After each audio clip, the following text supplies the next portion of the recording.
Pode compartilhar?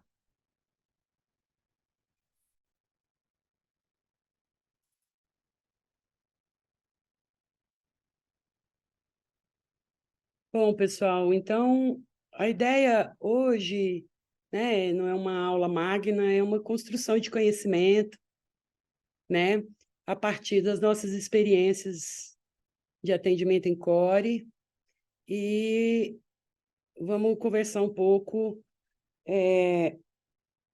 dando umas ideias, uma pincelada geral sobre a questão do caráter borderline e outros. Vamos lá.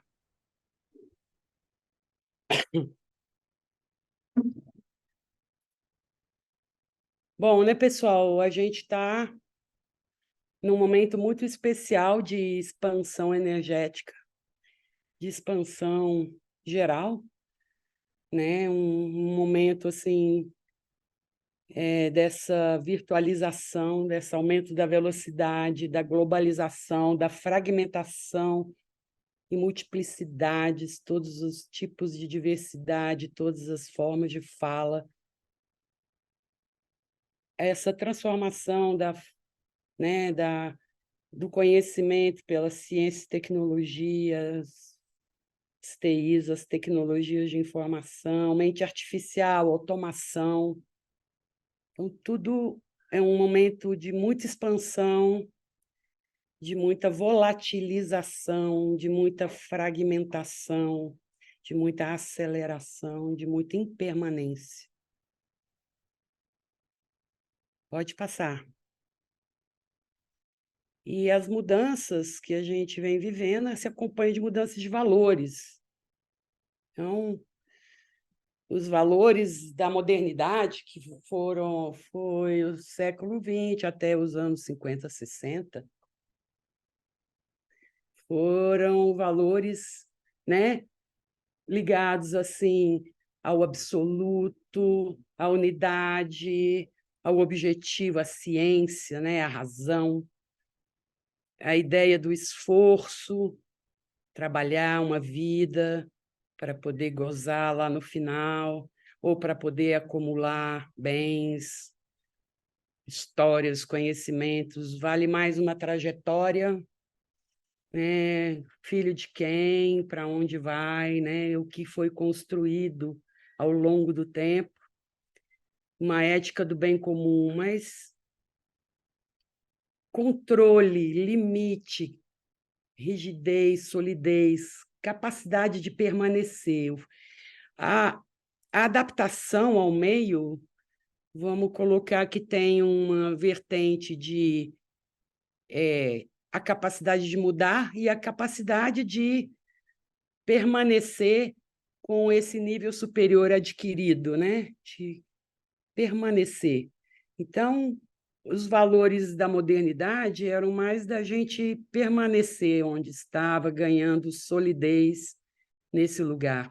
Então, um valor de controle de limite, e a gente, como pessoas que precisávamos nos preparar para essa capacidade de se controlar. Então, a subjetividade principal da modernidade foi a subjetividade neurótica, né? Eu vou me encoraçar para controlar melhor os meus instintos, os meus impulsos, e vou racionalizar, vou me distanciar dos sentimentos, mas usando principalmente a minha muscularidade, minha capacidade de conter.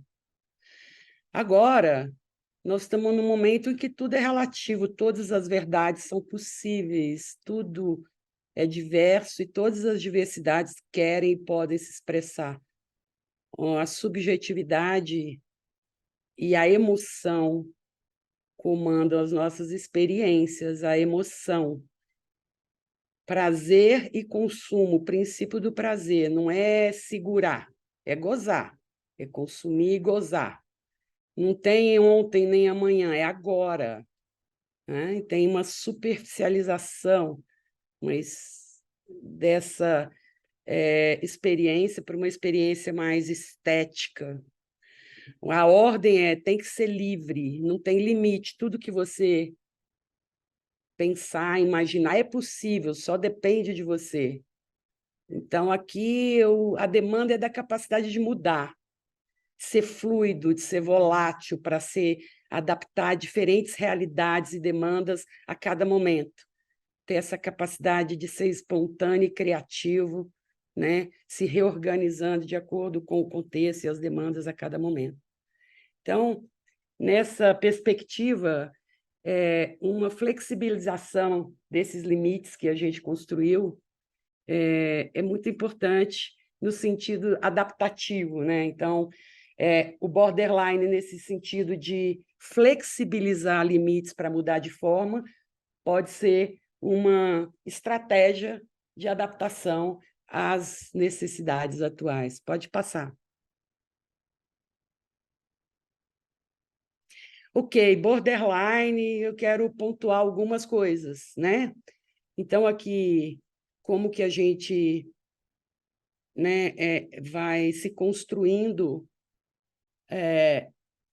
nessa perspectiva, né, de um funcionamento borderline. Eu quero trabalhar aqui nessa parte de baixo, que quando a gente fala borderline, a gente pode estar falando desde um estado, ou como disse a Melanie Klein, uma posição, ou seja, alguma coisa transitória, um funcionamento transitório. E dentre os funcionamentos quase normais, a paixão é o funcionamento border mais... É um estado border mais interessante e comum e apaixonante. Pensem aí o que é um ser apaixonado. Pensem vocês apaixonados aí. Características. Pode abrir o microfone aí, quem quiser dar alguma sugestão.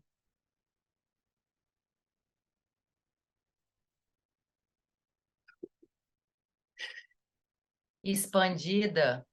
Expandida. Encantada. Tem muita vontade. Vontade do quê? De ir atrás né? Desejo. Eu saio saltitando pela rua. Saltitando pela rua. Sem Uma certa... limite. Oi? Sem limite. Sem limite. Ok. Uma ideia fixa, né? Toma a gente como um todo, né? Ok. Mas isso também pode ser uma circunstância traumática, um estresse, né?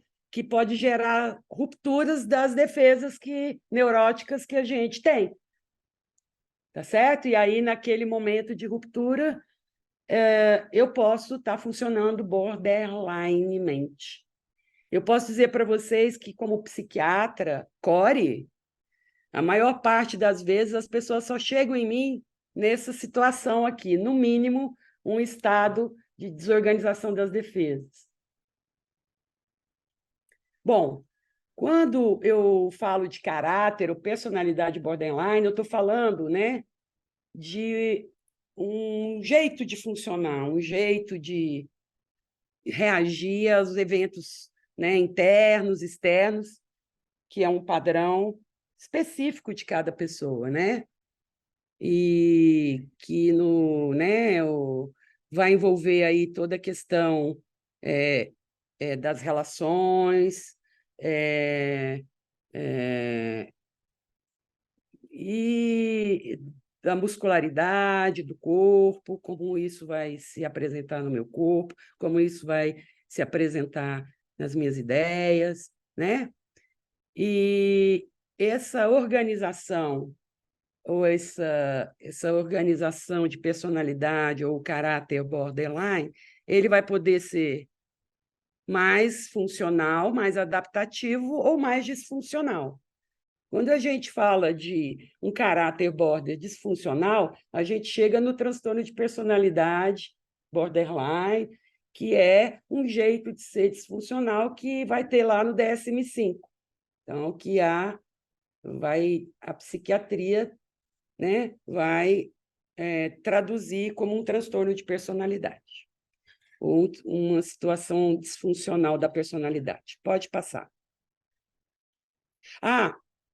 Bom, tudo bem, pode passar. Vamos lá. Bom, esse quadrinho aqui, eu quero ver se a gente adianta bastante coisa a partir dele, né, do que eu gostaria de falar. Então, aqui, o caráter borderline é importante dizer que a evolução do conceito é muito interessante, porque primeiro ele não era nada, ele era alguma coisa entre isso e aquilo. E entre isso e aquilo era entre uma organização mais neurótica, um caráter mais neurótico, mais neuropsicótico, ou um jeito de funcionar mais psicótico ou mais neurótico. No meio disso estaria os borderline. Então, você imagina entre o psicótico e o neurótico tudo que pode ser, todas as combinações possíveis de um borderline, né? Mas, não sendo nem isso nem aquilo, hoje, por diferentes linhas de conhecimento, né, a gente sabe que o caráter border é um caráter que tem a sua especificidade. Mas vamos entender essa questão do neurótico e do psicótico, né? O que é, né, essa estruturação, essa organização psicótica, né? O psicótico é aquele que não separa, né? O teste de realidade, não separa o eu do não eu. Então, ele vive numa realidade paralela, não separa o dentro e o fora. O conteúdo interno ele joga para fora e ele vive a realidade como uma grande ameaça. Esse ego do psicótico é um protótipo de ego, né? É um ego indiferenciado, né? Ele está misturado com a realidade, está misturado com o outro, né? O corpo do psicótico é um corpo fragmentado, pouca energia para se estruturar. Então, é um corpo que não chega a se estruturar direito, se fragmenta.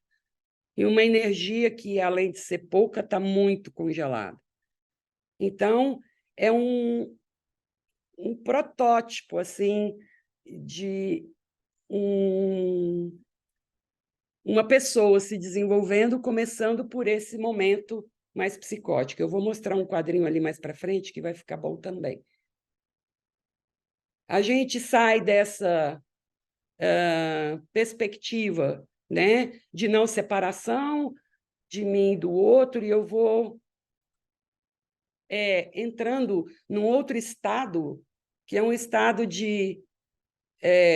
né, a organização psicótica, eu vou estar num funcionamento simbiótico com a realidade, com o outro, né?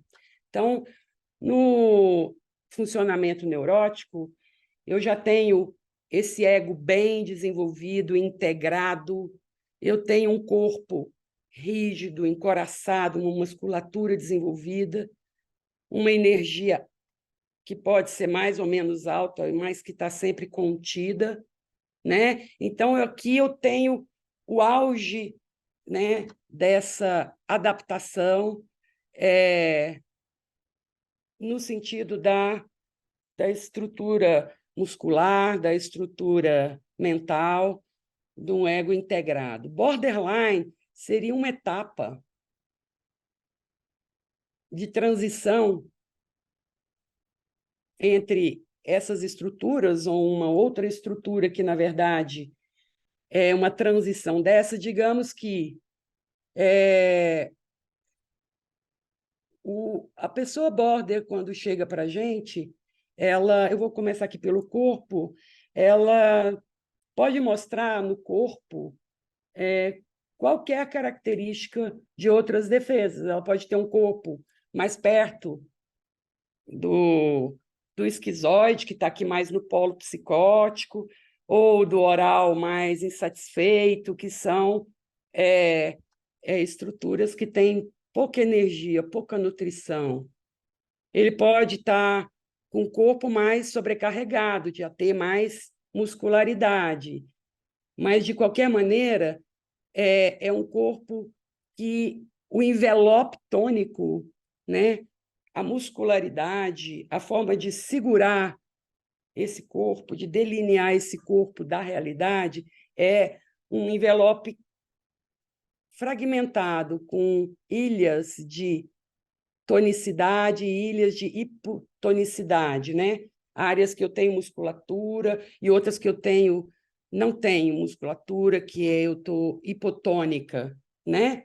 E isso irregularmente distribuído, de forma que esse paciente, esse cliente, tem uma porosidade, né, corporal. Além disso, esse trauma do border, ele vai estar acontecendo nesse momento da diferenciação. Depois que eu estou saindo aqui da psicose, dessa simbiose com a figura parental, eu vou ter que agora me separar dela, no momento de que, quando essa mãe vem e volta, eu começo a ter dificuldade, né, de sustentar um pouco essa não presença constante e total da mãe para mim. Então, é um momento em que eu estou vivendo agora não só essa mãe total, mas agora uma mãe que ora está presente, ora não está presente, que ora me gratifica e ora me abandona, né? Então, esse momento é um desafio para que a gente possa integrar primeiro eu me separar e me integrar o meu lado bom, o lado bom e o ruim, o seio bom e o mal, né? Vamos dizer assim melhor, não o lado bom e o ruim. O seio bom e o seio mal, a mãe gratificadora e a mãe abandonadora. E essa integração ela vai se dar chegando nessa organização mais psicótica. Então, aqui eu tenho uma falta de limite entre o eu e o outro, um senso difuso de identidade, um ego que não consegue se integrar nas suas dimensões contraditórias e nem integrar o outro. E o mais importante é que essa organização do borderline é absolutamente instável, né? Enquanto que a organização mais psicótica ou a mais neurótica são organizações estáveis. Então, o border pode parecer desde muito psicótico até muito neurótico. Ele pode parecer assim, e para a gente perceber, talvez, toda essa característica de relação, a gente vai precisar de tempo de experimentar para que ele vá e volte e vá mostrando essa instabilidade na organização. Então, ficou mais ou menos... eu vou voltar aqui agora para o corpo. Esse corpo do border, dessa organização borderline, é um corpo traumatizado, é um corpo que, desde muito cedo, vivenciou traumas extremamente graves e importantes, né? Desde situações de abuso de toda ordem, situações, né, de circunstâncias de vida socioeconômicas de muita privação, uma relação, que nós vamos aprofundar um pouquinho ali, uma relação parental, famílias disfuncionais, famílias de muito conflito e relações ou de muito abuso, de muita violência ou de muita negligência.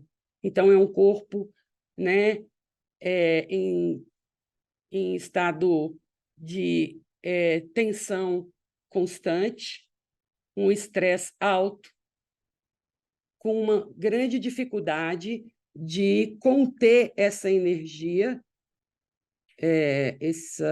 um corpo hiperexcitado, com muita energia e uma grande dificuldade de conter essa energia, de organizar, de se autorregular, né?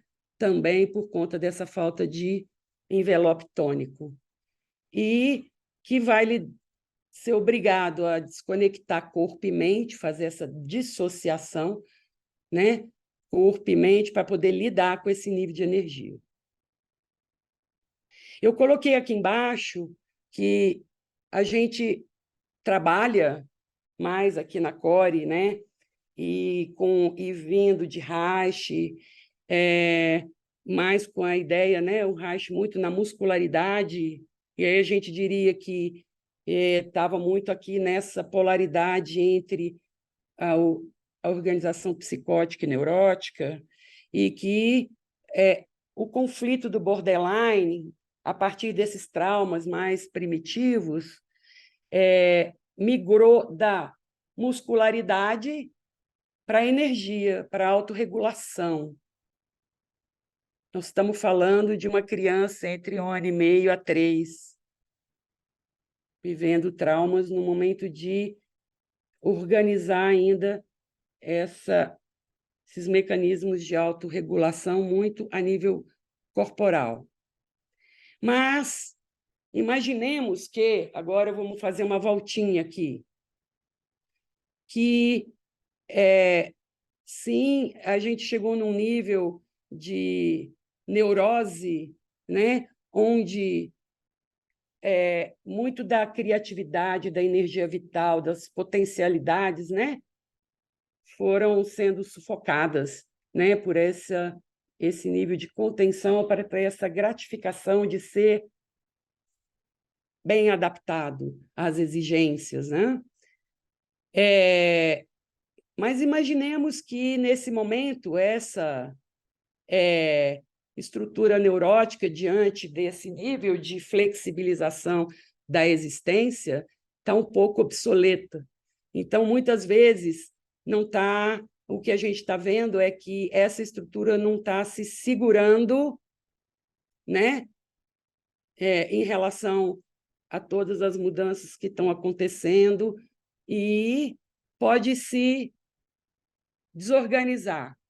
Desorganizando, ela vai ficar mais incapaz de conter, vai poder ficar mais confusa do ponto de vista da identidade, podendo chegar por aqui. E esse caráter borderline, se o estresse continua e os recursos de organização são pequenos, se essa pessoa está mais perto desse polo do que desse, não é? Então, mais facilmente essa desorganização pode chegar à fragmentação, a dissolver essa pequena, essa organização dividida, se fragmentar. Então, quando a gente se desorganiza, a gente também pode se desorganizar nesse sentido. E, de certa forma, todas essas estruturas de defesa, a gente poderia pensar que é uma vantagem a gente poder ir flexibilizando, desde que a gente consiga estar mais integrado. E o caráter border, ele pode estar desde muito aqui até muito aqui, ou flutuando muito entre essas estruturas mais conhecidas. Pode passar. O corpo border, né? Já disse, indefinido. Características podem ser mais esquizóides, orais, sobrecarga, mas sempre a instabilidade. Essa integração entre o tônico e o clônico, deficiente na relação com a mãe, quando a criança começa a se apoiar e a mãe vai dando sustentação e a criança vai apertando e vai aprendendo a contrair, né, o corpo, as costas, para poder ficar em pé, né, sustentar as costas, ficar em pé, bem nesse dessa integração aí que acontece uma insuficiência. Então, vai ter pedaços do corpo mais tônicos e outros menos tônicos de uma forma desintegrada. Aparentemente, você olha para o corpo, ele pode ser suave, mas o bloqueio está mais profundo, ele é visceral. É uma vivência muito visceral, ele contém o corpo mais nas vísceras do que nas costas. Eu não sei qual autor que fala que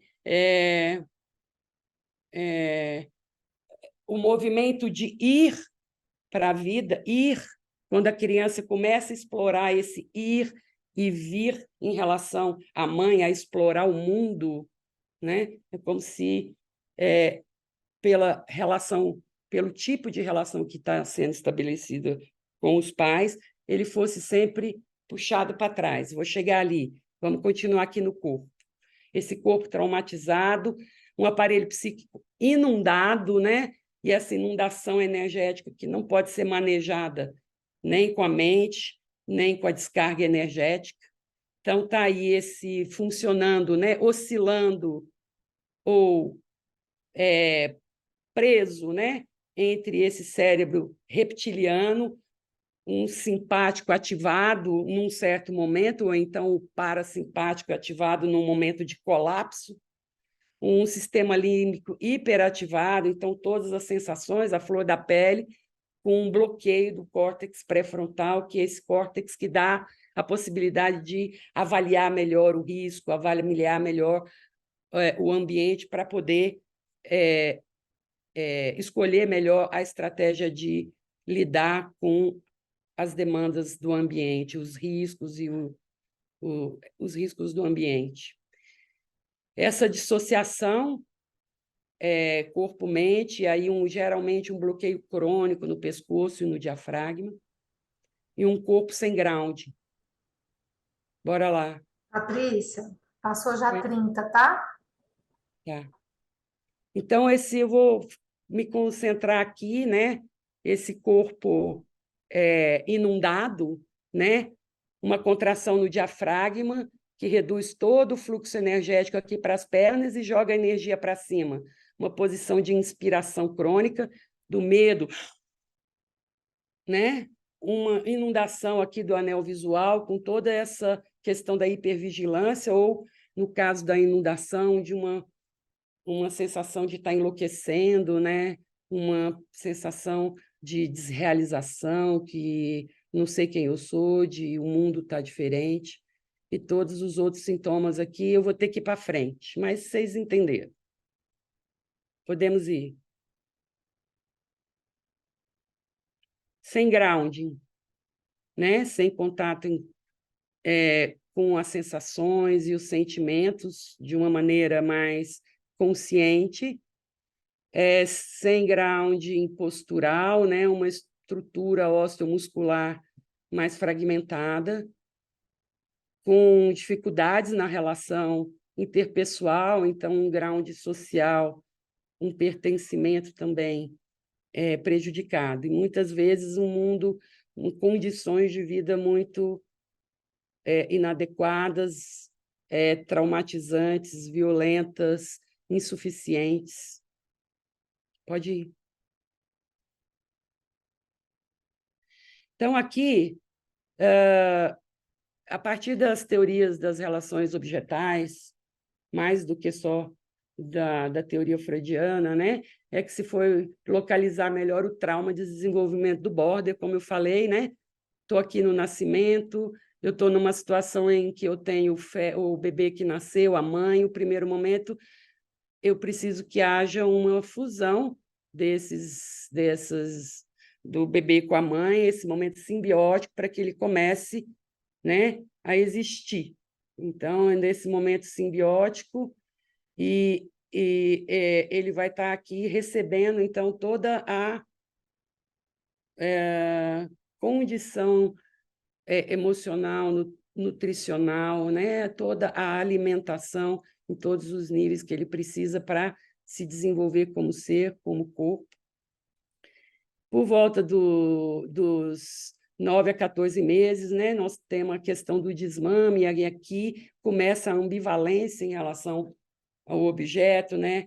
Que é essa fase de individuação, né? Então, aqui eu estou na fase simbiótica, aqui eu vou entrar numa fase de individuação, a minha mãe vai estar e não está, então agora eu vou estar vendo uma mãe que ora é boa, ora é má, eu tenho uma inconstância desses objetos, mas a ideia aqui é que eu vou, então, começando a me separar, e eu vou me separar, me ver como um ser integrado e separado do outro, né? Isso vai se completar e vai com esse momento em que surge o terceiro, a triangulação, né? A dinâmica de Piana. Então, que aqui a gente vai estar mais na questão neurótica.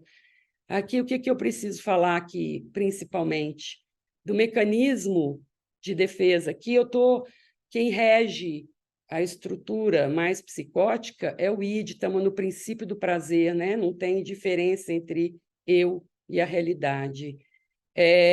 Aqui o medo é de estar aqui entre o bem e o mal absoluto.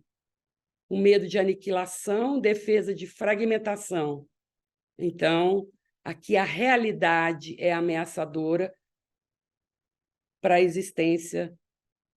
O border, nesse situação de separação incompleta, ele funciona à base do ideal do ego. Ele, da idealização. Só que eu encontrei na internet sobre nessa situação de separação. Ele vai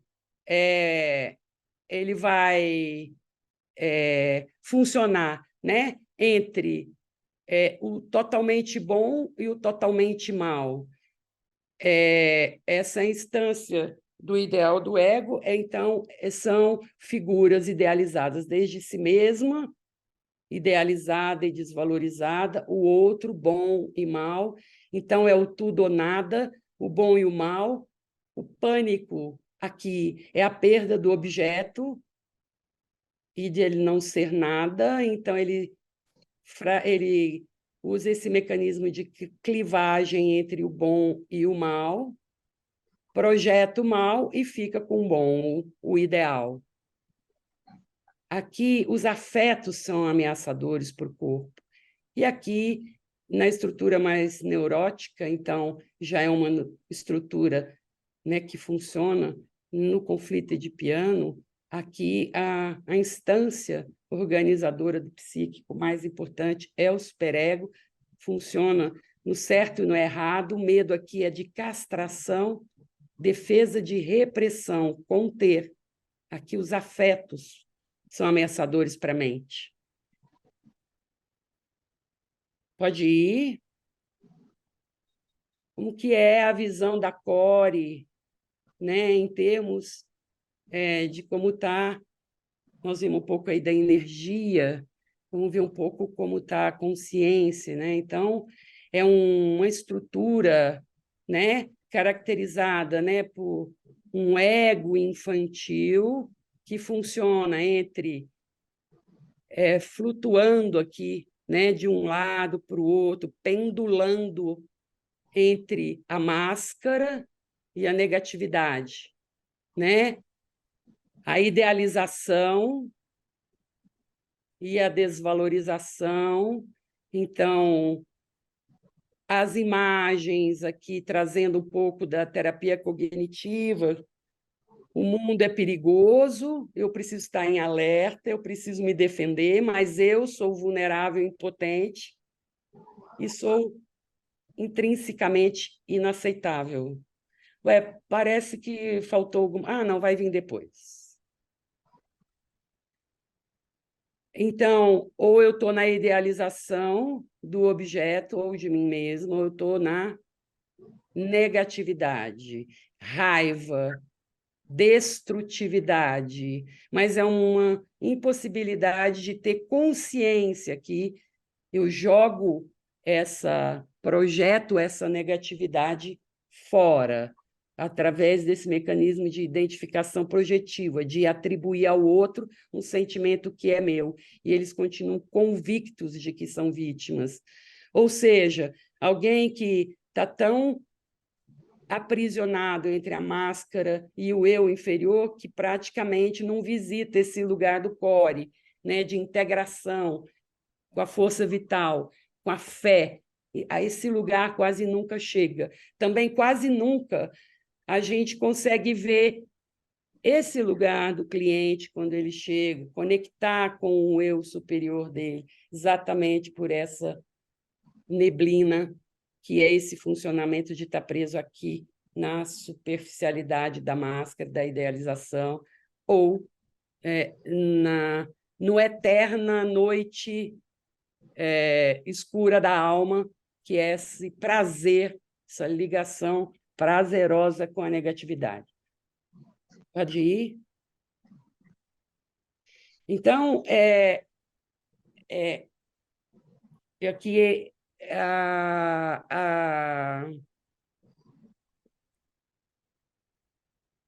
estou esquecendo agora quem foi, eu vou pegar aqui daqui um pouquinho. O autor que traz essas imagens desculpe, gente, eu não anotei, tá? Mas eu vou dizer para vocês agorinha. Ele vai dizer, né, que essa relação as relações primárias, como que as relações... Aqui faltou um pouquinho esse contexto aqui, eu não sei, ele sumiu. Então, um contexto de instabilidade, de traumas, relações primárias, pais, vampiros. O que seriam esses pais?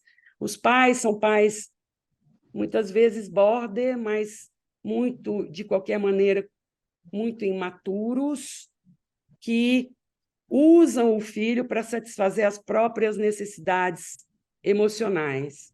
Então, são pais que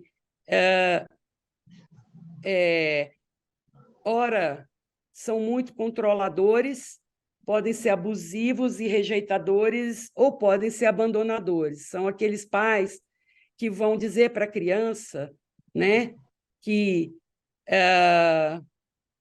quando a criança está começando a querer fazer movimentos de ida e vinda, de liberdade, de exploração do mundo, de outras situações, e saindo e deixando esse pai ou essa mãe, no caso, vamos dizer, essa mãe vai dizer para a criança: se você for, o mundo é perigoso e eu te protejo, mas se você for, eu não posso te proteger. Ou, se você me amar e me der tudo que eu preciso, você vai ser o mais especial para mim. Ninguém vai te amar como eu te amo. Então, de muitas formas, a criança, ela ou quando ela vai, faz alguma escapadela e volta, é duramente repreendido, castigado, porque saiu e saiu de perto, né? Usou essa liberdade. Então, pode ser punido, castigado, né? Abusado nesse sentido. Então, essa criança é uma criança que, ora, ela não sabe o que ela é, porque ora ela é a mais amada, ora ela é aquela criança que o pai que não está fazendo o que o pai deseja, ou a figura parental primária deseja, e aí ele é o pior de todos, o mais incontrolável, o mais monstruoso. Então, ora, ele está frequentemente aqui pegando toda a parte negativa, e esse pai fica idealizado, uma imagem cultuada, e a criança com um lado negativo, monstruoso, incontrolável. Então, é uma criança que não pode crescer, e nem pode ficar, nem pode ir. Uma criança Frankenstein. Eu quero trazer um pouco da questão da relação terapêutica nessa circunstância. Eu preciso ajudar essa criança, que é uma criança abandonada, traumatizada, negligenciada, e que parou no seu desenvolvimento numa fase de diferenciação, semi-individuação, então, mas que está num nível muito primitivo, né, de necessidade. Então, eu trouxe aqui uma demanda terapêutica que me veio a imagem, essa é minha, né, da mãe canguru, a possibilidade, né, de poder trazer para essa bolsa externa, mas também para esse invólucro, para continuar esse processo de individuação externamente, né? Então, uma demanda de ser uma mãe centrada ao tamanho do pé, que tem essa capacidade empática de acolhimento, que possa permitir essa individuação e que essa autorregulação aconteça. Dificuldades, né? Aqui dentro, essa criança ela é visceral. A gente fica pisando em ovos. É tudo ou nada, uma relação de muita ambivalência. Então, a importância do centramento do terapeuta com o seu trabalho pessoal, uma supervisão e a rede de cuidado. Pode ir? Estou acabando já, tá? Aqui, quando eu tenho um funcionamento border disfuncional, eu estou aqui no transtorno de personalidade borderline, e eu posso passar isso daí. Bom, rapidamente, né? Essa personalidade instável, que eu posso até perder totalmente a noção da realidade e tendo distorções perceptivas, ou seja, quadros psicóticos breves, uma hipersensibilidade interpessoal, que é o medo do abandono, e as reações intensas e instáveis de reação a essa possibilidade de abandono, uma dificuldade de conter minhas emoções e meus impulsos, então, podendo ter um descontrole do meu comportamento no sentido da destrutividade ou da tentativa de diminuir a intensidade, né, com as drogas e as compulsões.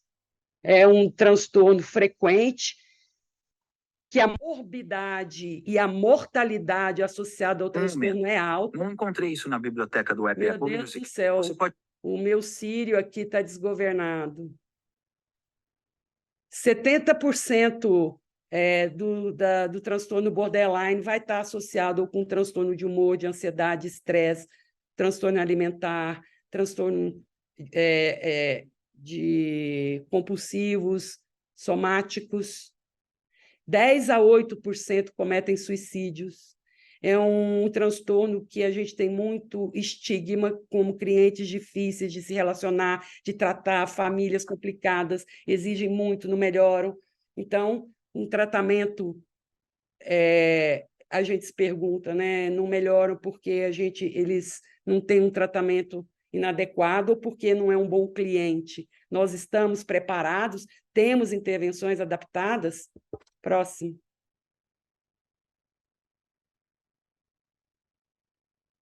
Então, aqui, rapidamente, né, aqui uma evolução desse equilíbrio para uma situação de maior desequilíbrio, né? Então, é uma pessoa hipersensível, num primeiro momento que está tudo bem, não tem nenhuma perda de nenhum objeto, né? Acontecendo, ou um risco sentido disso. Então, essa pessoa está na idealização, na dependência e hipersensível à rejeição, está num estado de vulnerabilidade, né? Mas, se existe esse estressor, essa percepção de crítica, de hostilidade, de perda, ele se torna ameaçado, né? Aí nós vamos entrar num estado de estresse aumentado, e aí, em termos de oscilação de pêndulo, eu vou lá para o outro lado, o lado da desvalorização, da desconfiança da minha capacidade, da raiva do outro, da ansiedade, começo a me machucar, e nesse momento é um principal momento do pedido de ajuda, quando essa estrutura começa a se desadaptar. Avançando na não intervenção adequada, mas agora, podendo ter essa intervenção adequada, essa intervenção vai precisar dar uma continência, um suporte, para que a conexão, né, dessa pessoa ela possa estabelecer uma relação de confiança e a gente possa desenvolver aí várias perspectivas terapêuticas, vou deixar isso para depois. Não acontecendo isso, esse próprio comportamento vai levando a ser mais... os outros vão deixando, né, de estar perto, e aí esse abandono é mais um fator, e aí essa pessoa fica só e começa a ficar mais impulsiva, mais compulsiva, dissociada, paranoica, e aí aqui já é um momento de muita dificuldade de pedir ajuda, tá? Então, ela pode chegar num estado de muita desorganização, e aqui já num estado, né, onde eu vou falar de crise, né? Seja um risco, uma tentativa de suicídio, seja um momento psicótico, seja um momento de depressão, de desvitalização muito importante, que vai exigir já mais do que uma terapia, vai exigir todo um manejo de crise com medicação, às vezes hospitalização e tudo mais. Próximo. Bom, eu vou pontuar rapidamente, né? Dificuldades do diagnóstico é esse paciente camaleão, né? Cada hora está de um jeito, eu preciso de tempo para ver essa instabilidade. E nós vamos ver com as meninas a importância da transferência e do próprio corpo do terapeuta nessa questão do diagnóstico. Eu vou deixar isso para lá um pouquinho, pode ir, que eu já estou atrasada. Vou voltar nisso depois falando, tá? E esse tratamento integrativo, tá? Essa rede de cuidados, eu imagino assim, né? Eu posso atuar, né, nas relações, eu posso atuar no corpo, eu posso atuar através, né, da aproximação com a natureza, com a arte, com a diversão, mas sempre numa perspectiva de uma rede integrada de cuidados, que ela vai ampliar as nossas possibilidades, vai ampliar as possibilidades de transferência do paciente, vai diluir entre os profissionais essa intensa transferência. A gente pode ter esse suporte mútuo e nós vamos poder multiplicar os recursos que podem ir, tanto os recursos dentro do setting terapêutico como os recursos fora do consultório, aumentando as chances assim, de possibilidade de construção de uma cura junto com o paciente, família e tudo mais. Eu quero... Desculpa, eu passei muito? Quanto tempo eu passei? Só 10 minutos, Paty. Não é muito, É não. muito, né? Vocês me desculpem, gente. É porque assim, é muita coisa para articular, né? E eu me perdi um pouquinho no começo, mas está tudo bem? Como está aí até agora? Está ótimo. Então, para a gente falar um pouco mais da questão do diagnóstico e das dificuldades e das questões, né, das possibilidades, das dificuldades de intervenção terapêutica, eu vou convidar as meninas agora. Então, como eu disse, obrigada, Perisson. Eu estou tremendo aqui, gente, porque é difícil ser sintética. Eu, como uma virginiana, passei muitos dias sintetizando, mas na hora de falar, né, um quadrinho é um quadrinho gigante, né? Não adianta estar só um quadrinho.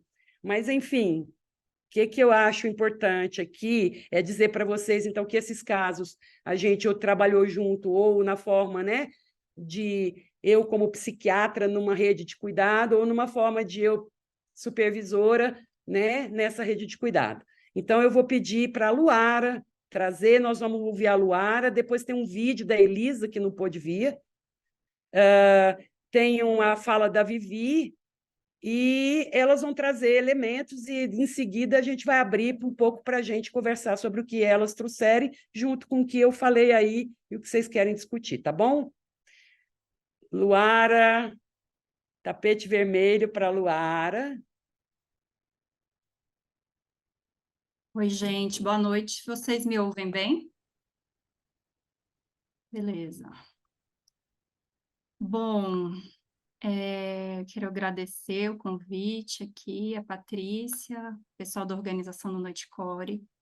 Para mim foi um excelente exercício, assim, de mergulho e de elaboração, né, de um caso que eu vou trazer aqui, e também de outro caso que eu estou acompanhando, que também tem esses elementos de traços de border. Então, quero agradecer, em primeiro lugar. Então, vamos lá. Bom, o caso que eu vou trazer aqui é de uma pessoa que eu acompanhei por 2 anos. No momento, essa pessoa não está em acompanhamento comigo. É uma pessoa não binária, de 30 anos, casada com uma mulher, que foi designada menina ao nascimento, né? Então, sexo biológico feminino e identidade de gênero não binária. A pessoa estudava pedagogia e trouxe como queixa não conseguir concluir os projetos, se sentir constantemente insatisfeita, depressiva, e aí trouxe histórico de abusos físicos, psicológicos, e também um evento de uma crise do tipo psicótico. Ela chegou com um diagnóstico de bipolaridade, que ao longo do acompanhamento, ela trouxe que não estava satisfeita, buscou alguns psiquiatras para ver se tinha um diagnóstico mais preciso. A hipótese de borderline passou por uma das consultas que ela fez com o psiquiatra, mas não foi algo que foi consolidado. E, inclusive, da minha parte, depois eu identifiquei que foi um ponto cego meu, que eu só identifiquei depois que eu conversei com uma colega e depois que eu assisti a aula da Patrícia. Então, acho que a gente está falando sobre isso também, né? Do que a Patrícia falou, que você vai identificando ao longo do tempo, ao longo de alguns padrões, e eu, de fato, percebo que tinha tanto um desconhecimento quanto um ponto cego da minha parte de identificar esse padrão. Mas o que eu vou descrever aqui pode nos ajudar também a esclarecer como é que isso se dava, né, na prática. Bom, um aspecto para mim que era bem marcante no acompanhamento dessa pessoa, não só das características da pessoa, mas daquilo que a gente vivia na relação terapêutica. Constantemente a pessoa me falava da dificuldade que tinha de confiar em mim, ainda que permanecesse na terapia e ainda que a gente viesse desenvolvendo um bom vínculo, especialmente depois do primeiro ano da psicoterapia. Um outro elemento, então assim, na relação era uma pessoa que precisava de bastante contato, bastante suporte emocional, então fora do consultório, que mandava mensagens e que frequentemente me trazia questões de transferência negativa. Isso muito no começo da terapia. Então, assim, logo no começo da terapia, eu percebi que um grande desafio para mim, um grande aprendizado que eu topei e achei, uau, vamos lá, é que eu ia ter que aprender a lidar com a transferência negativa de uma forma que eu ainda não havia aprendido, ou que eu ainda não havia lidado com essa intensidade. Então, era muito frequente, a cada 2 ou uma vez por mês, alguma sessão em que o assunto era a nossa relação, e era eu, sobre como eu havia não respondido a mensagem a contento, ou sobre algum aspecto de algo que eu falei, que a pessoa não se sentiu devidamente apoiada. Então, isso foi me ensinando sobre sustentar a transferência negativa e sustentar a minha presença, ainda que houvesse algum nível de rejeição, né, a terapeuta, né, a imagem também que eu fiz da minha própria terapeuta. Então, hoje, quando eu e a Patrícia estávamos conversando sobre a aula, eu encontrei uma poesia, o nome da poesia é O Convite, e aí a gente conversando, eu falei para ela, Paty, eu acho que é isso, né? Cada relação que a gente tem, né, na terapia, né? A terapia, ela se dá na relação transferencial, né? Na relação vai acontecendo o aprendizado, no sentido do que o Perrax nos convoca, né? De que o caminho, ele é o terapeuta ele é um educador, mais do que um clínico, né? Então, nessa relação de aprendizado, qual é o convite que a pessoa com um padrão de funcionamento, com traços border, ela nos convida, né? Então, aí eu fui olhar para mim. Para mim, essa pessoa, ela me convidou, e outra, né, cliente que eu tenho, me convidou para viver a intensidade, a instabilidade nas relações, inclusive na nossa. E aí, eu sendo a terapeuta, que busca uma construção de uma relação de confiança, de vínculo, que estou disposta a oferecer estabilidade, segurança, isso faz parte do meu, né, do meu compromisso, também da minha autoimagem enquanto terapeuta, né? Eu me senti eventualmente questionada na minha própria capacidade de oferecer esse espaço quando vinha essa transferência negativa.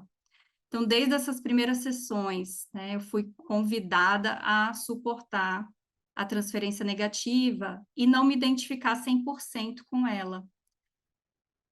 E no sentido, né, de que existe uma tendência da pessoa com funcionamento border de ver o mundo e a terapeuta, assim como todas as relações, de forma dualista e maniqueísta, né? Ou boa, ou incrível, maravilhosa, ou má. Então, eu precisei olhar para o meu próprio maniqueísmo, o meu próprio dualismo, e também para o meu perfeccionismo. Bom, para o meu perfeccionismo, né? Para a minha própria idealização. E aí eu lembro de mantrar várias vezes para mim, eu preciso ser a terapeuta suficientemente boa. É isso. Eu não vou ser necessariamente incrível, eu não posso me fixar nesse 100%, 100%, eu preciso ser a terapeuta suficientemente boa. E isso nem sempre é fácil, né? Porque muitas vezes a nossa criança, ela quer ser perfeita, né? E aí eu queria trazer também aqui uma ilustração de como isso se dá na transferência, e no caso de eu ser mulher, como que isso aconteceu com essa paciente, no caso da transferência materna. Houve um momento da nossa relação em que o vínculo estava muito bem estabelecido, e essa pessoa rompeu pela segunda vez a relação com a genitora. E aí, nesse processo, essa pessoa escreveu uma poesia e me mandou sobre as suas mães. Essa pessoa não é brasileira, é norte-americana, essa poesia foi em inglês, e aí tinha essas 3 figuras maternas. A genitora, que era mother, que no caso ela chamou de mãe em português, e uma mãe substituta, que era mãe de uma amiga dela, que faleceu, Delo, né? Uma pessoa não binária, que ela chamou de mama. Eu adoraria ler a poesia, mas eu não consegui. Eu busquei orientação do Conselho de Psicologia para saber se isso seria uma quebra de sigilo, não consegui uma resposta. Então, para não correr esse risco, eu vou trazer aqui um pouco do que estava na poesia, tá? A genitora, né, é descrita como assustadora, que ao abraço é sentida como vazia, e alguém que não ensinou a paciente a se proteger, que ensinou ensinou que amor e abuso são a mesma coisa. Alguém com quem ela aprendeu o auto-ódio. E escreve ainda que o amor que sente pela mãe perfura seu núcleo. Eu achei isso bem forte, né? Tem a ver. Perfura seu núcleo. E que dói tanto. E aí, quando fala de mim, né, da terapeuta, fala exatamente isso. É alguém que se parece com a mother, se parece fisicamente, mas que o seu interior é completamente diferente. Fala que resiste a mim, eu tenho resistência na relação com ela, ainda que essa pessoa não me exija, estou falando de mim, né? Ainda que essa pessoa me visse como alguém que não a exigia, e que ao abraçar, o corpo é sentido como sólido. Então, essa é a imagem que ela fez de mim, que o meu corpo é sólido, né? E lembrando, da mãe, vazio, meu, sólido. sente um olhar amoroso, curioso, e sabe que eu quero ajudá-lo a conhecer seu verdadeiro eu. Que seu impulso, ainda que seja primeiro de se esconder, sabe que de mim não precisa se esconder. Sou retratada como a mãe que não precisa de sua força, porque já tenho a minha própria. Aí, em relação à mama, que é a mãe de uma amiga dessa pessoa que faleceu, ela reforça que não tem substituições, porque tanto a mama quanto ela não vão substituir essas pessoas que foram perdidas, né? Essa pessoa não vai substituir a filha e a mama não vai substituir sua mãe. Contudo, a mama vai ser a avó dos seus filhos, que fornece um amor profundo, grande e largo. E o seu abraço é sentido como macio, né? Então, agora é um outro corpo, o corpo macio. É a referência da mãe que ela mesma quer se tornar. Aí, agora, com a reflexão da Paty sobre o pêndulo, me veio aqui, né? Que enquanto a genitora, ela manifesta, ela concretiza aqui nessa poesia, né? O eu inferior, essa coisa má, né? O seio mal também, né? Na linguagem do Winnicott. Eu e a mãe substituta aqui ficamos materializadas nessa idealização, né? Maravilhosa, que aceita incondicionalmente, macia.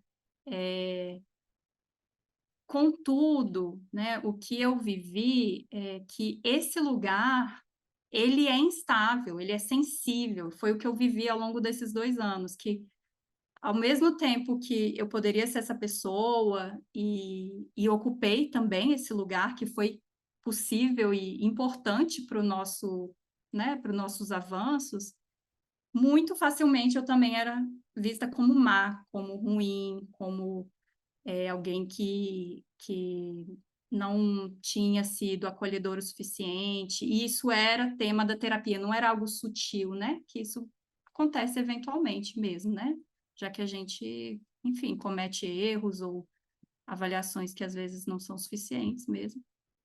Então, eu queria trazer essa poesia, infelizmente não dá para trazer mesmo, assim, eu fiquei com esse receio, mas eu queria ilustrar, assim, o quanto existe essa dualidade, né, essa marcação muito clara, e o quanto também isso pendula, pode ir de um lugar para o outro. Como que está o tempo? Já foi? Já foi, amor. Tá bom. Se der tempo no final, aí se a Paty quiser, a gente pode ler a poesia do convite. Tá, é isso, gente. Um abraço. Seu microfone está fechado, Paty. Podemos terminar com ela. Então, vamos pôr a Elisa? Obrigada, Lu. Vamos.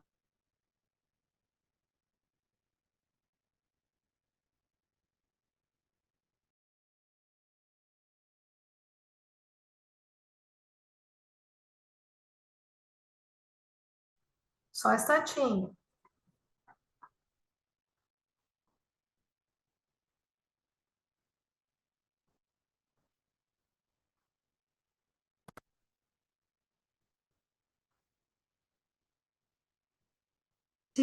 Para quem não me conhece, eu sou Elisa O som está saindo, gente?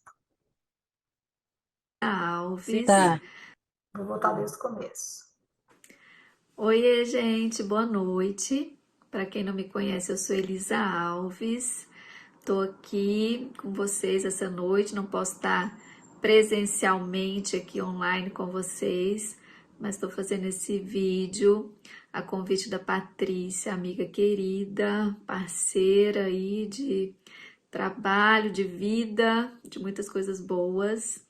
E estou aqui hoje para contribuir com um caso para essa temática de hoje, da Noite Core, que é tão essencial, né, nos dias de hoje, principalmente para nós terapeutas, nos desafios que enfrentamos aí nos atendimentos relacionados a essa temática.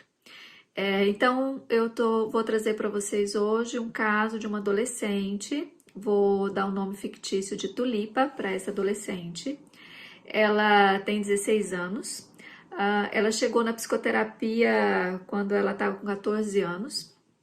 Então, tem mais ou menos uns 7 meses, 6 meses que ela está sendo acompanhada também pela Patrícia, né? Então, ela está no acompanhamento psicoterápico e psiquiátrico.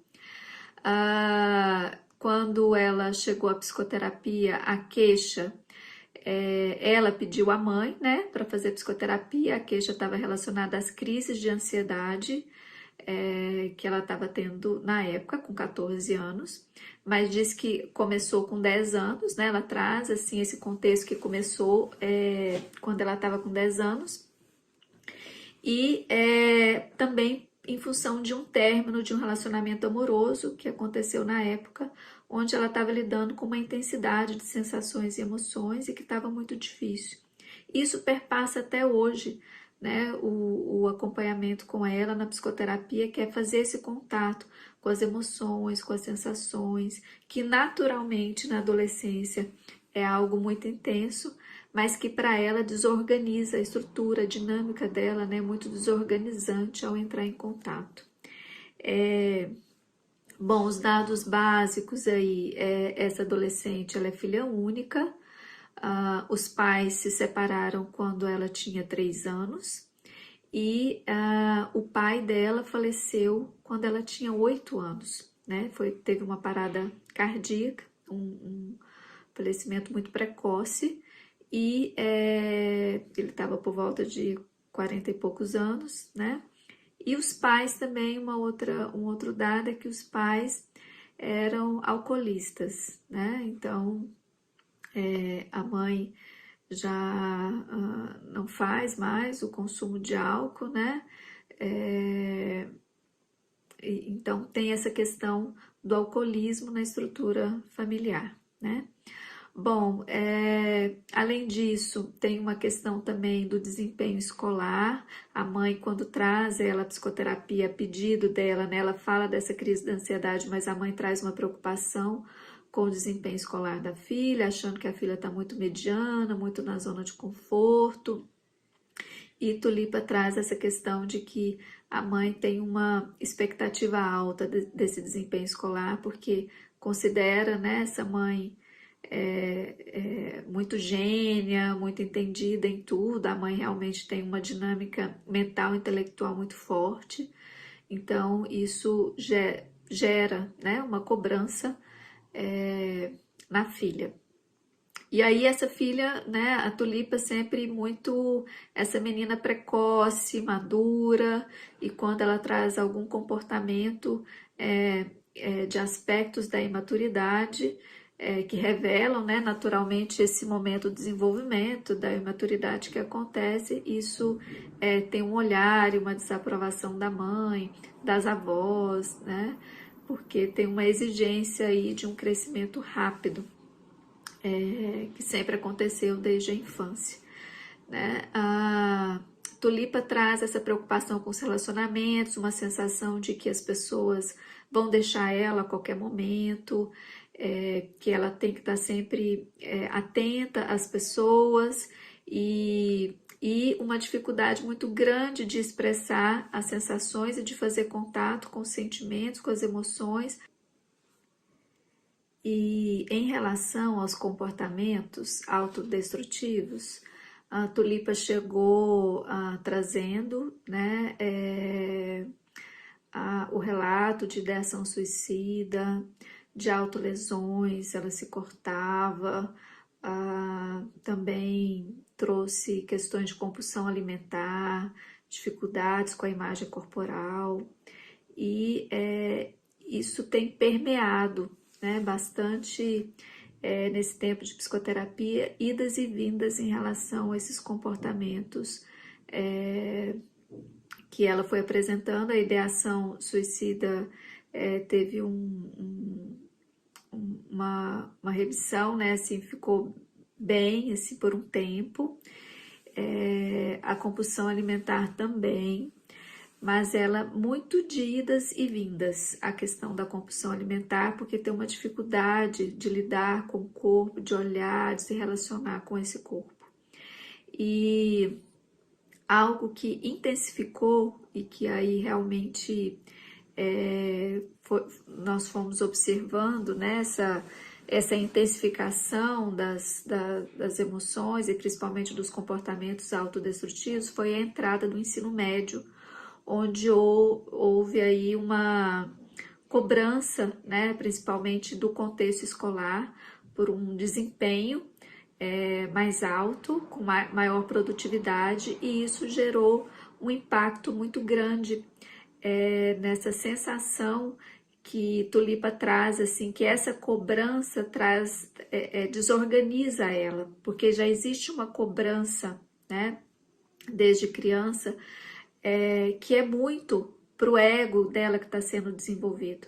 Então é bom trazer assim a fragilidade de um ego que está sendo estruturado, né, na infância e na adolescência, e o quanto que a pressão, a cobrança de algo que não é ainda, né, não está estruturado e bem estabelecido, o quanto que isso impacta e torna esse ego ainda mais frágil. E aí fica essa sensação de falta de estrutura, falta de possibilidade de recursos, de utilização de recursos. Então isso é bastante presente na dinâmica da Tulipa, e com a entrada do ensino médio se intensificou, principalmente quando ela foi percebendo que não ia dar conta, que ela ia perder o ano, de todas as tentativas que foram feitas, chegou no estado de exaustão muito grande, e isso foi trazendo um desânimo muito intenso, onde ela não conseguia nem sair da cama, nessa questão de tentar mesmo trazer esse desempenho e cumprir esse desempenho. Por isso, né, teve um encaminhamento à psiquiatria, onde está sendo aí, a gente lançou mão de diversas estratégias. Uma delas, no final do ano, foi ela paralisar o ano, né, assim, perder o ano, esse primeiro ano, porque era algo que estava muito intenso, estava provocando, assim, somatizações diversas, e aí parar, pausar, descansar mesmo, para restabelecer esse organismo que estava muito atuando num limite muito grande.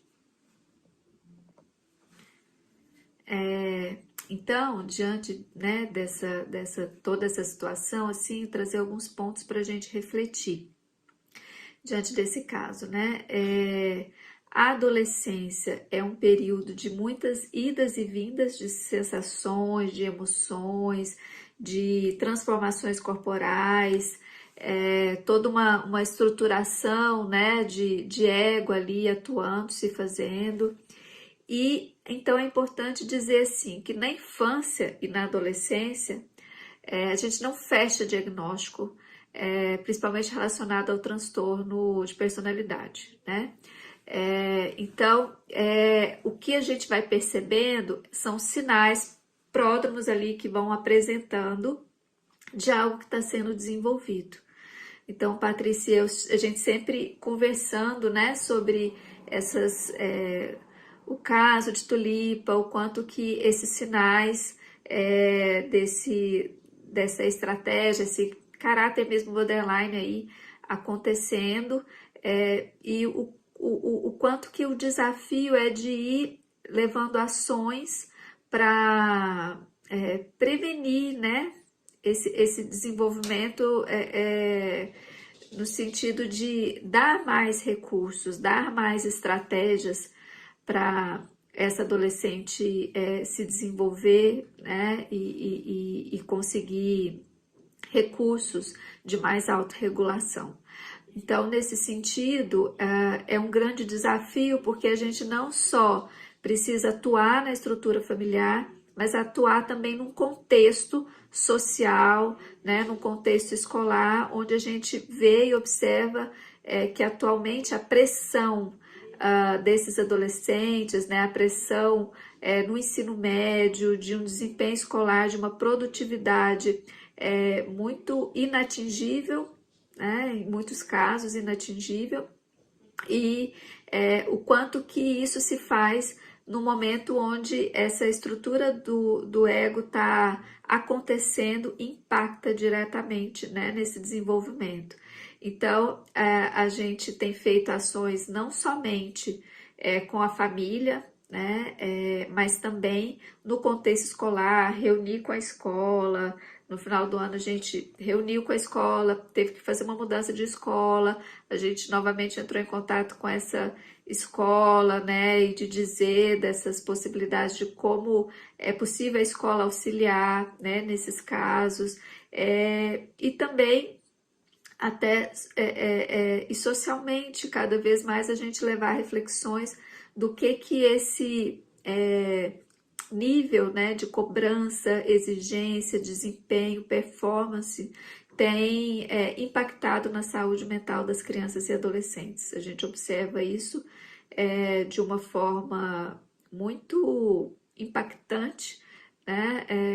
Não é só esse caso de adolescente que eu atendo, mas outras adolescentes, né? Adolescentes que eu atendo que também já é possível observar esses sinais, né? De um transtorno de personalidade aí acontecendo, né? E trazendo desafios nesses atendimentos, né?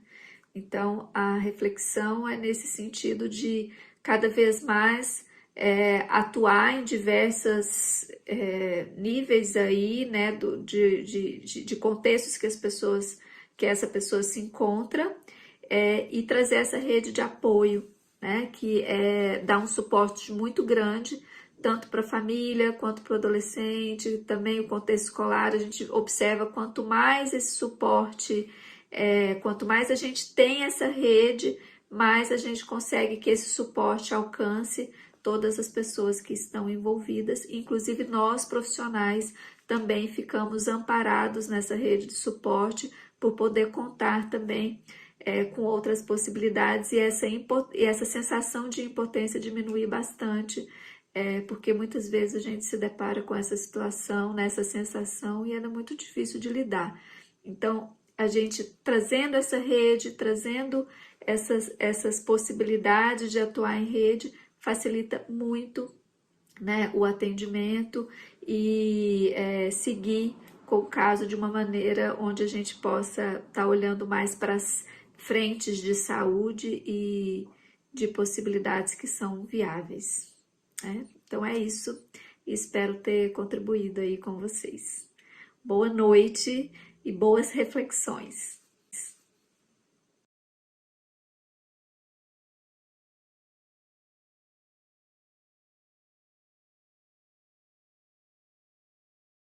Legal, muito bom. Vivi, Boa noite. Muito grata, Paty, pelo convite também, por essa oportunidade de poder refletir, né, elaborar. Eu vou trazer um caso que já faz uns 3 anos que eu finalizei, né?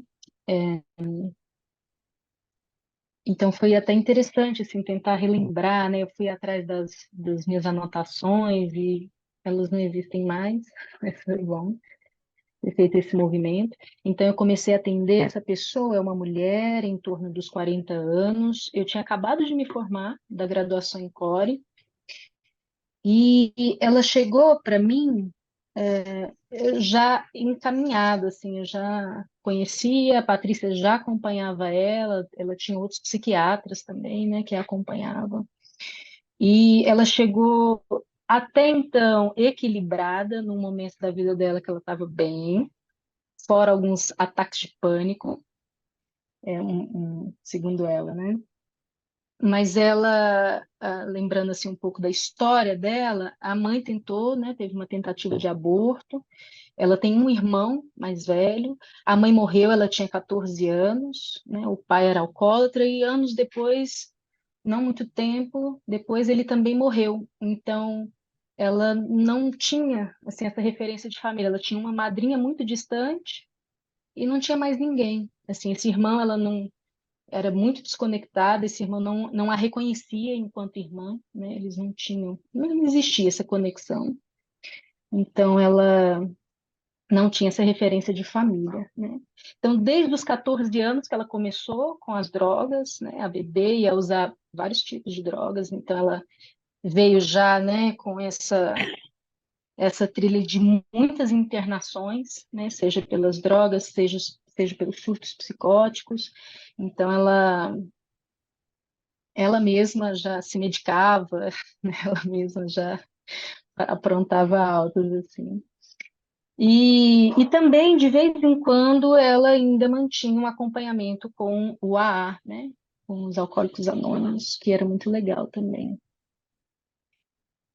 E no trabalho, assim, eu lembro, eu acompanhei por 3 anos, né? Então, um pouco antes, uns 2 anos antes dela iniciar esse acompanhamento comigo, ela teve a última crise dela, que foi exatamente isso. Então, há 2 anos ela não tinha tido nenhuma crise, nenhuma internação, né? Por isso que eu falei esse momento equilibrado que ela trouxe.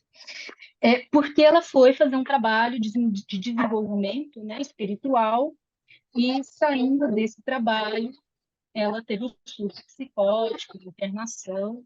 Dá para me escutar, gente? Tá. E aí ela estava nesse momento, então tinha 2 anos que ela estava bem, né? Não tinha tido nenhuma crise, nenhuma internação. Quando ela começou o tratamento comigo, passou aí uns 6 meses, ela voltou a procurar, né, esses trabalhos de autoconhecimento, vivências, né, vivências corporais, e aconteceu um novo surto, né? Então, aí foi, né, ladeira abaixo mesmo, assim. E atendimentos, né, na clínica, ela chegou a ficar 6 meses internada, né? E uma das coisas que a gente conversava, assim, né, agora também elaborando um pouco mais, né, para a aula, é muito interessante olhar para o corpo, né, fazer esse recorte, porque eu tinha a gente tinha um bom vínculo, que eu falei para a Paty, era o que mais, era o que sustentava, a terapia se resumia nesse bom vínculo, porque tinha hora, os meus questionamentos eram assim, o que que é core? Eu tinha acabado de formar na graduação, o que que é core? O que que eu aprendi ali, eu posso oferecer para essa pessoa?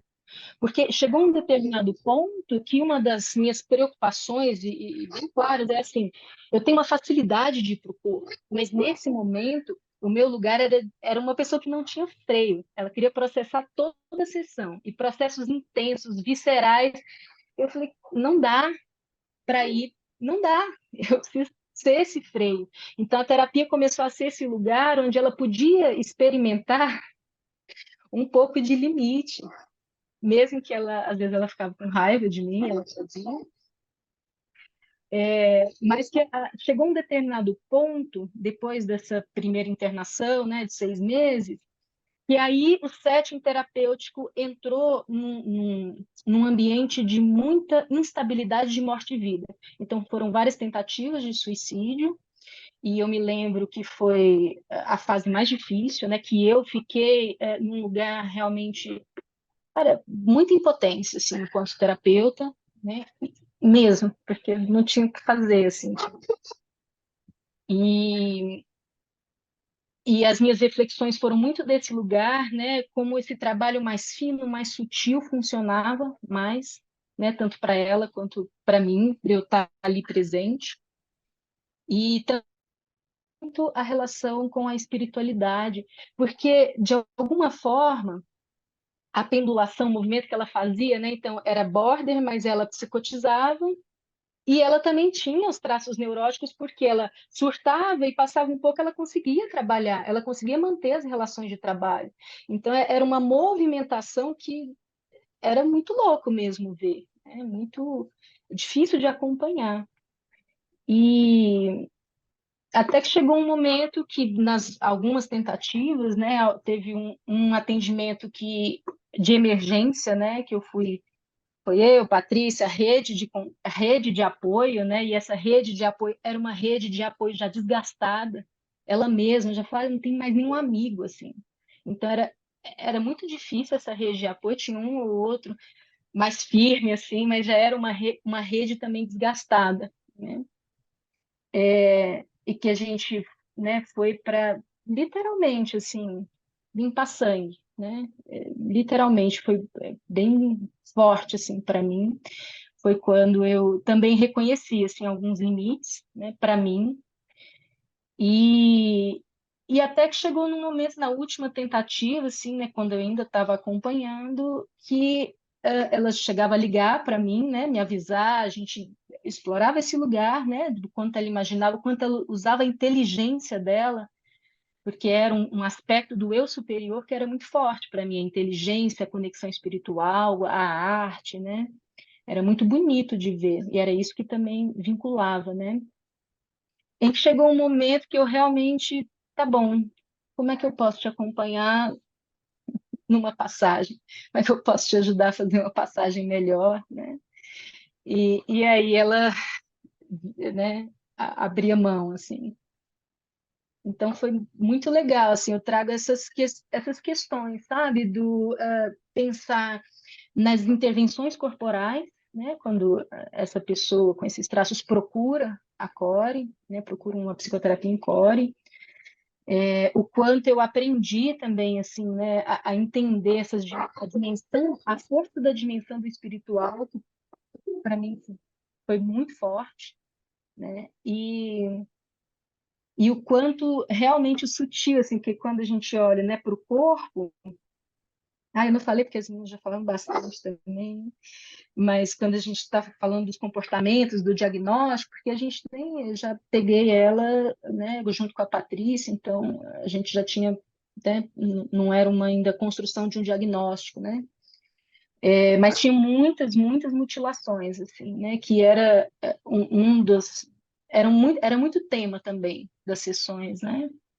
Essas mutilações como um lugar de alívio, né? Um alívio da dor. Outros temas também bem frequentes assim das sessões era a construção desses anseios e a frustração de não, né, realizar esses sonhos dela, né? E acho que era isso. Tem mais alguma coisa, Paty? Não, acho que tá bom, né? A gente dá um tempinho para as pessoas estarem participando um pouco, né? Então, assim, não quero amarrar muito, não, para não tirar tempo de vocês, né? Mas, assim, a gente trouxe aí um espectro de questões, seja questões, né, da transferência, seja questões, né, da relação com o corpo, a importância desse tratamento com múltiplas perspectivas e principalmente em determinadas situações de muita gravidade, né? Quero só acrescentar aí a questão do tratamento medicamentoso, a importância desse tratamento no caso, né? Dessa comorbidade com esse agravamento da situação com transtornos mentais mais graves, no caso, psicose ou a impulsividade ou a compulsividade e também o uso do próprio medicamento, né? Como veículo de suicídio, como veículo de amortecimento dessa intensidade, dessa desorganização. E aí abri para vocês, agradecendo aí, esperando ter trazido alguma, instigando vocês aí a se manifestarem sobre isso tudo que a gente trouxe. Eu gostaria, porque eu fui identificando de cabeça 12 clientes, mulheres, uma homossexual e 11 cis, e 2 homens. E desses 14 clientes, atualmente eu atendo 6. E foi muito bom ouvir o relato das meninas, né? Da Elisa, da Vivi, da Luara, e todo esse conhecimento, né, tão maravilhoso que você traz, Paty, porque eu percebi que, assim, né,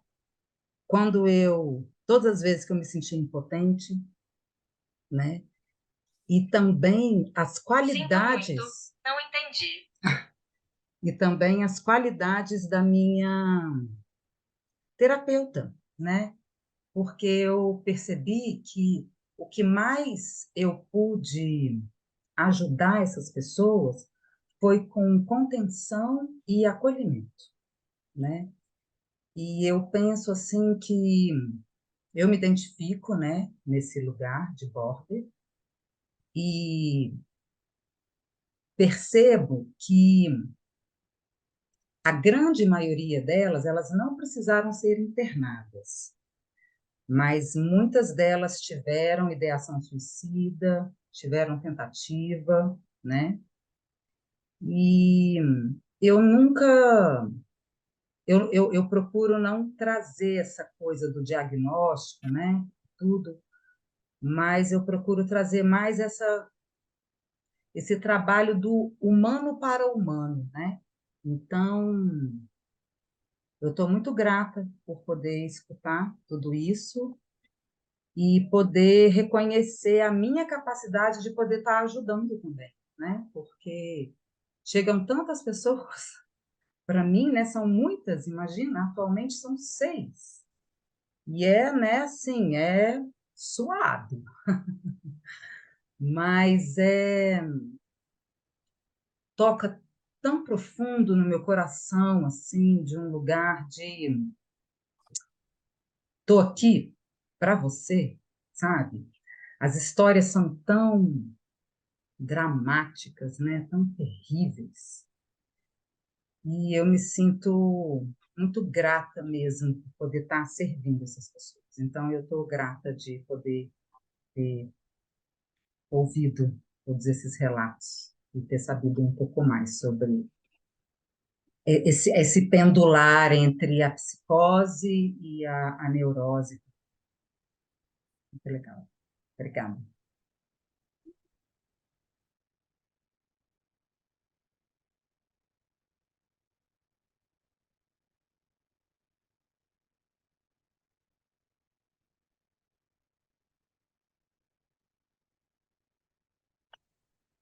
Tati, tá me Oi? ouvindo? Oi?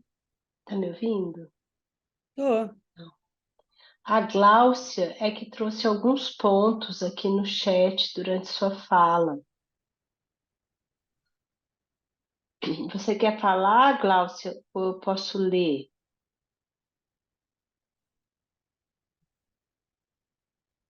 Tati, tem a ver com a permeabilidade, como se fosse uma peneira, uma telinha no limite de contenção?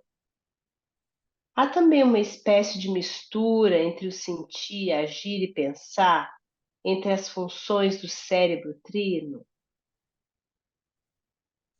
Bom, eu vou. Patrícia, pensando ainda na intervenção corporal, seria viável então ajudar a relaxar e conter, perceber os limites do corpo, do músculo, da pele? Isso. Então, assim, essa questão né, como que funciona, um pouco da neurobiologia a gente falou já, né? Vamos ficar aqui, né? Alguns pontos aí da questão do trabalho corporal, sim, né? A trabalhar com os limites corporais, né? Desde o toque, né?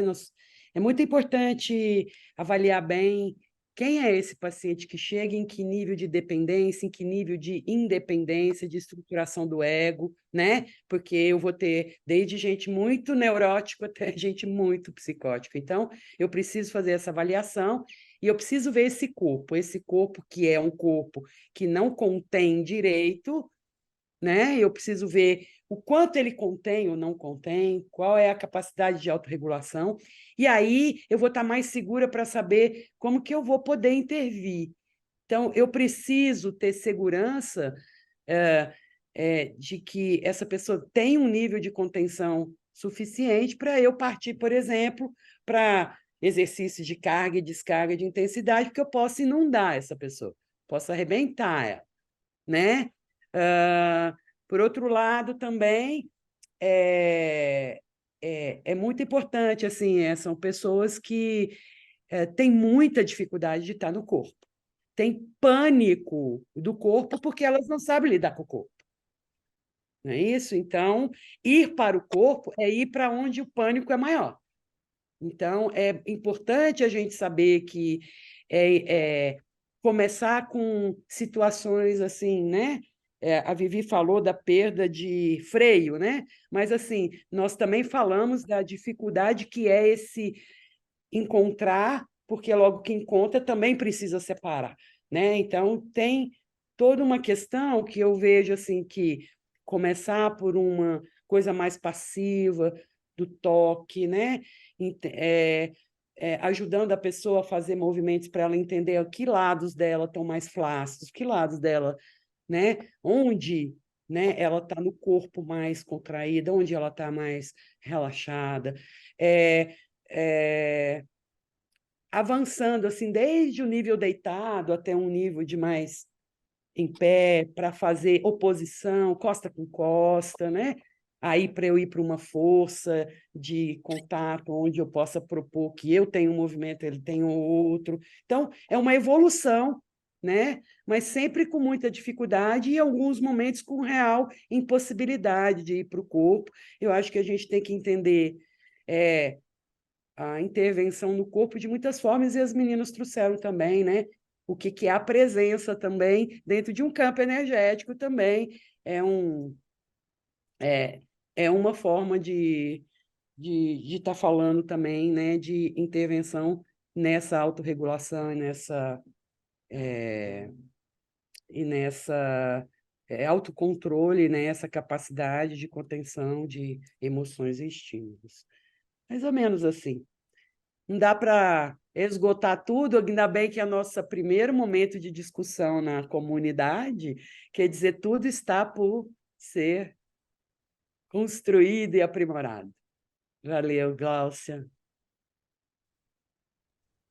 Ô, Paty, essa minha cliente, ela participou por um tempo de um grupo de movimento, que foi maravilhoso, assim, que eu fazia, né, eu e a Suzy, e a gente conduzia, né, o grupo tinha ela, tinha outras pessoas, e foi muito bom, mas a gente trazia muitos elementos lúdicos, né, de abrir esse espaço para construir esse corpo, para ela brincar com esse corpo, né, hora brincar, hora fazer contato, hora não fazer contato, e então o trabalho do grupo de movimento foi muito legal, muito bom. Deixa eu só trazer também essa coisa da brincadeira, eu acho que é relevante assim no trabalho corporal. Às vezes, assim, a rejeição é muito mais por vamos fazer isso ou aquilo, mas quando você põe isso dentro do contexto, eu tive uma paciente que eu acompanhei por 8 anos e a gente dançava junto, eu, ela e a filha. Então, tudo estava acontecendo ali corporalmente, mas tinha tanta ludicidade que né, era uma forma também mais de facilitar um pouco a abordagem corporal.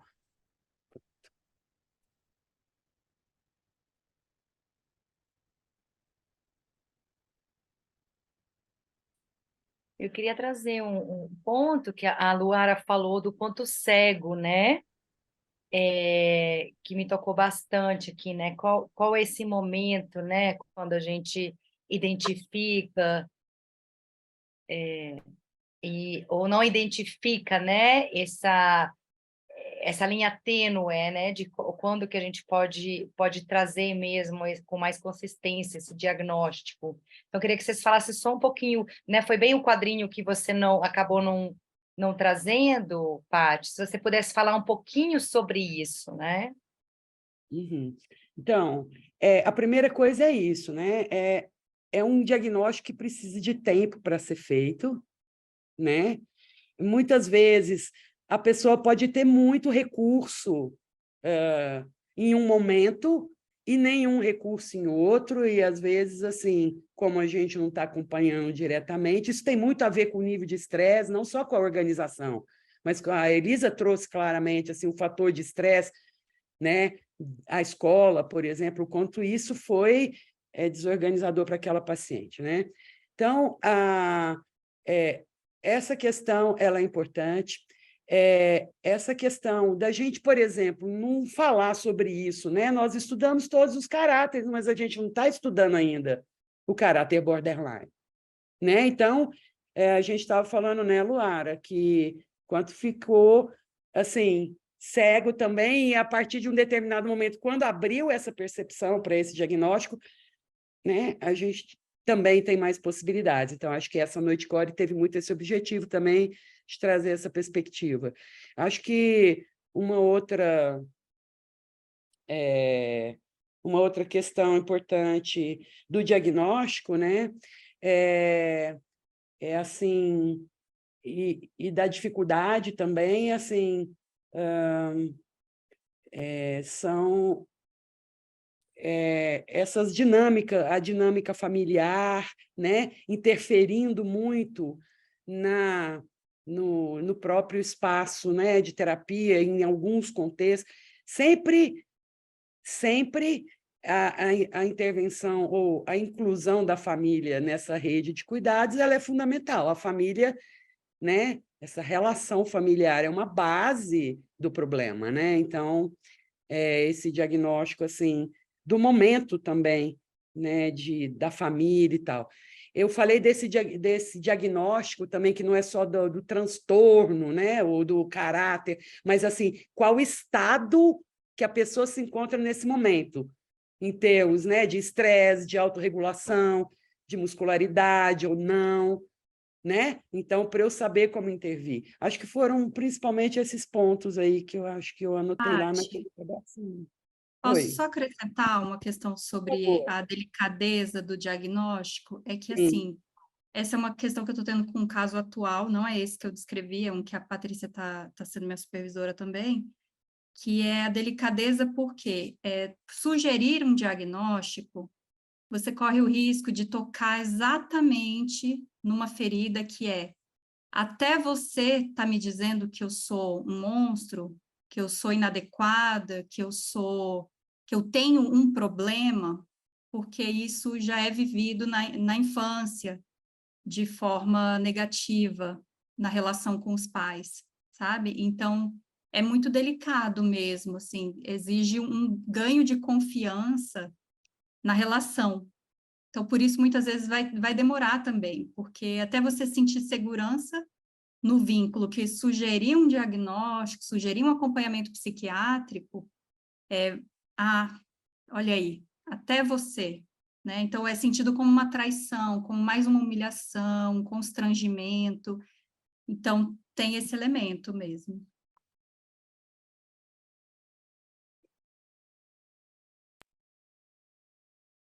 Isso é muito bom de te ouvir também, Luara, porque todas essas clientes, né, e esses clientes são clientes que ficaram comigo mais de 3 anos, né, e o que eu sentia exatamente de importante era a importância de criar esse vínculo de confiança, né? Então, de ir bem devagarzinho, né? Essa coisa que a Paty falou também do trabalho corporal, bem suave no começo, né? E fazer essa coisa bem da construção do limite da pessoa, né? Então, como que, se ela está vindo, essa pessoa está vindo me pedir ajuda, como que eu vou chegar e vou falar para ela um diagnóstico assim, né?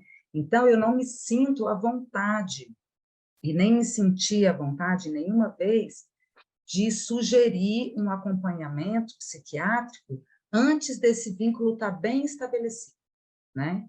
E aí, depois disso, eu sugeri, e eu nunca eu escolhi não trazer palavras que rotulassem, né?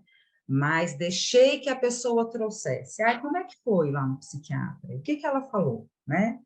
Porque eu sinto que essa relação familiar é tão complicada, né?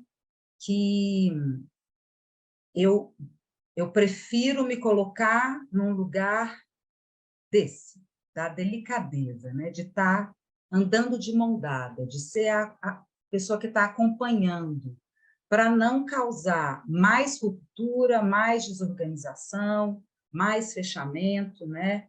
ou proporcionar surtos, né? Porque são pessoas que se mutilam, têm crise de pânico, né? Então, nossa, muito obrigada, gente. Estou muito satisfeita por essa aula. Tá gostoso mesmo, né, pessoal? A gente passou 17 minutos do nosso tempo. E, Paty, a gente escuta mais um pouco, a gente finaliza. Você está mutada. Não, Mequita, você está mutada. Eu posso deixar essa decisão para a nossa comunidade e a gestão da Noite Core decidir se nós vamos mais além ou não. Alguém precisa assim, de alguma coisa fundamental que ainda não foi dita, precisa expressar, que precisa comentar, que quer? Eu quero. Me toca, assim, pensar nesse lugar, né, da pessoa adoecida, né, nesse sentido, a experiência que eu tive, né, dessa rede de apoio. E aí a pergunta que fica é assim, e quem cuida das pessoas que não têm essa rede de apoio, né? Como a sociedade olha, né? Como é que a gente tem cuidado, assim, enquanto sociedade? Que lugar é esse que essas pessoas ocupam, né? Mas refletindo, assim, porque, né, chegou um momento que quem que eu vou pedir ajuda? Quem mais? Fiquei nesse lugar, sabe? Pensando na sociedade mesmo, como a gente constrói, né, esse lugar. E ficou essa pergunta, assim, para mim. Porque é muito bonito escutar quando tem, né, a rede de apoio e quando não tem.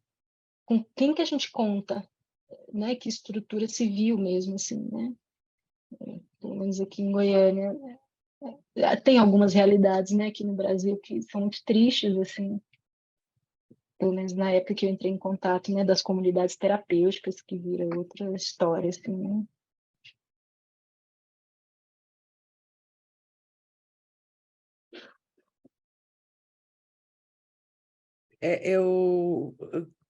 Só para encerrar, assim, nessa parte dessa discussão, eu acho importante, né, ressaltar, assim, o quanto é fácil que, mesmo no contexto, o contexto terapêutico, psiquiátrico não é uma novidade que seja abusivo, né? Mas o quanto é fácil também na terapia, às vezes, a gente, né, está sendo...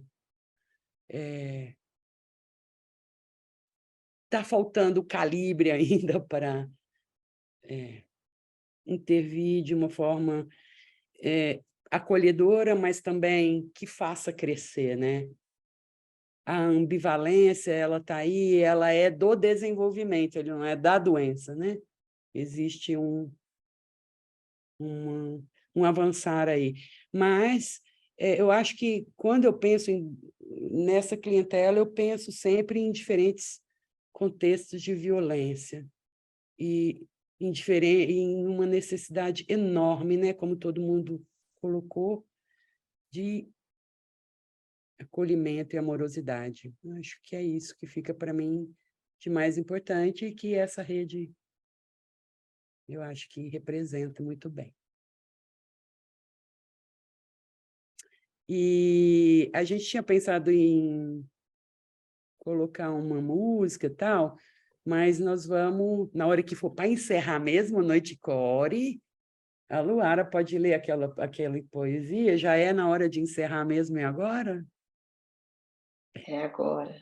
É agora. Então, eu vou convidar a Luara para ler esse poema que ela falou lá e que é maravilhoso, e agradecendo aí, então, que eu não quero voltar mais, depois da fala dela. Gente, ó, valeu, muito obrigada, foi Uma ótimo, honra te ter na Noite Core. valeu, obrigada. Vai lá, Lulu, Ara.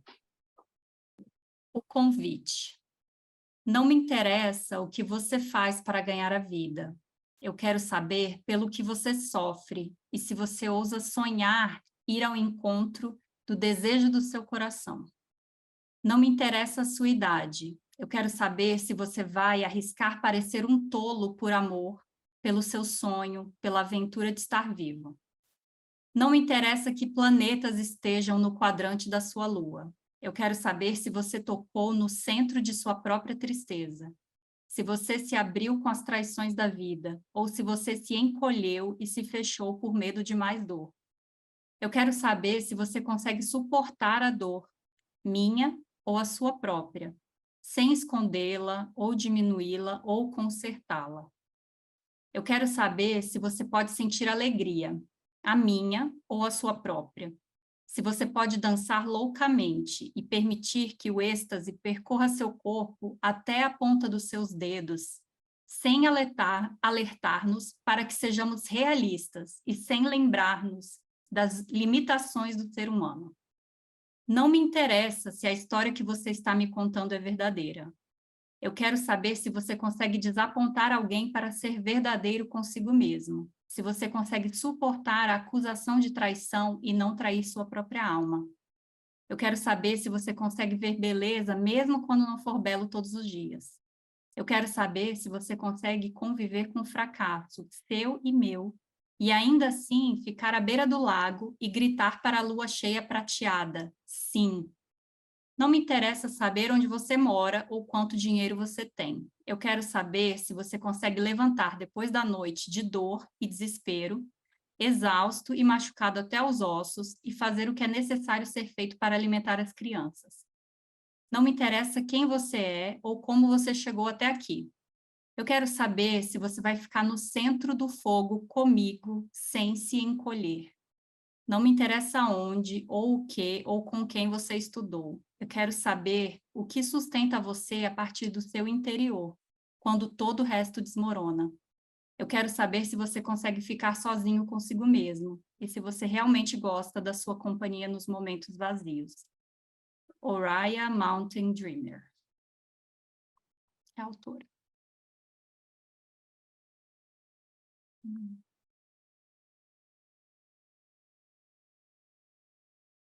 Valeu, valeu. Vai começar aquela hora assim. Valeu, valeu, valeu. Ei, tchau, tchau. É essa? É essa, valeu, comunidade. Lúcia, a gente anuncia que vai ter noite core durante o módulo? Acho que sim. Então vai ter noite core por aí. Legal. Valeu, obrigada, gente. Gente, Muita antes de ir gratidão, embora, Patrícia. vamos fazer um sorrisinho para a foto? E meninas, todas. Quem vai fazer, Jana? Eu estou no computador desconhecido, gente. Não estou sabendo como é que é. Se alguém puder fazer, eu nunca fiz isso nesse aqui. Faz aí, Vivi.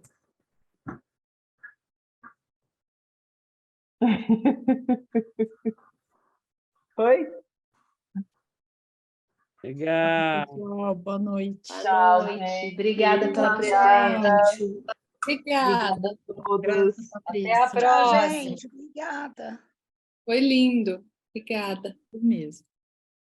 Maravilhoso. Yuri tem mais. Edson, te amo! Povo todo, core! Muito amor! Tchau, comunidade core. Tchau. Buenas noches. Boas noites. Essa câmera é da...